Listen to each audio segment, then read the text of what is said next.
விரும்பலைங்கன்னா என்னன்னாங்கன்னா, தமிழகத்தை எங்களை பொறுத்தவரை டாஸ்மார்க் வருமானம் 52,000 கோடி எடுத்துட்டோம்னா, கள்ளுக்கடை திறப்பதன் மூலமாக 1,00,000 கோடி வருமானம் கொடுக்க முடியும் 3 ஆண்டுகள் அப்படிங்கிற வெள்ளை அறிக்கையை நாங்கள் ஆளுநர்கிட்ட கொடுத்து பாரதிய ஜனதா கட்சியினுடைய வெப்சைட்லையும் போட்டிருக்கோம்.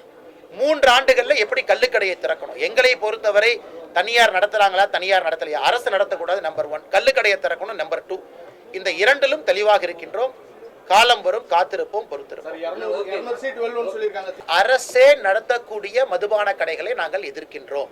ஒரு மனிதனுக்கு அவங்களுக்கு உரிமைங்கன்னா, யாராவது நேற்று கோவால இருந்தாங்கன்னா அந்த நிகழ்ச்சி சார்பா கோவா அரசுக்கு லிக்கர் தான் பெரிய ரெவென்யூ கொடுக்குது. அங்கே அது அரசு நடத்தல, தனியார் நபர்கள் நடத்துறாங்க.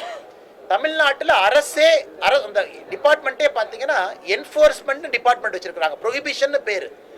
அவங்க நியாயப்படி இதை கண்ட்ரோல் பண்ணும். ஆனால் அரசே டாஸ்மார்க் நடத்துறாங்க. அதைத்தான் நாங்கள் குறை சொல்கின்றோம். ஏன் நடத்துறீங்க, நடத்தாதீங்க, அரசுக்கு இங்கே வேலையில் நீங்கள் வெளியே போங்க. அதனால் இந்த பாண்டிச்சேரியை பொறுத்தவரை உங்களுக்கு தெரியும், இன்னைக்கு பார்டர் டிஸ்ட்ரிக்ஸ் எல்லாரும் இங்கே தான் வர்றாங்க.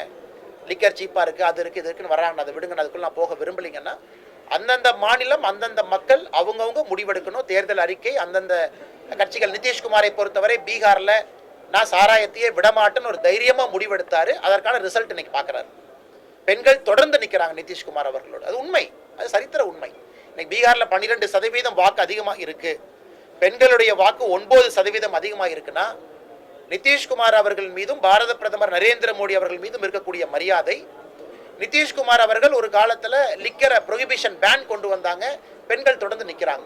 பாரத பிரதமர் பெண்களுக்கான திட்டங்களை கொண்டு வர்றாங்க, பெண்கள் தொடர்ந்து நிற்கிறாங்க. அந்தந்த தலைவர்களுக்கு விட்டுறலாங்கன்னா, நாங்கள் தமிழகத்தில் எதிர்ப்பது அரசு நடத்தக்கூடிய மதுபான centres, liquor centres, vending outlet, TASMAC, அதை எதிர்க்கிறோம்.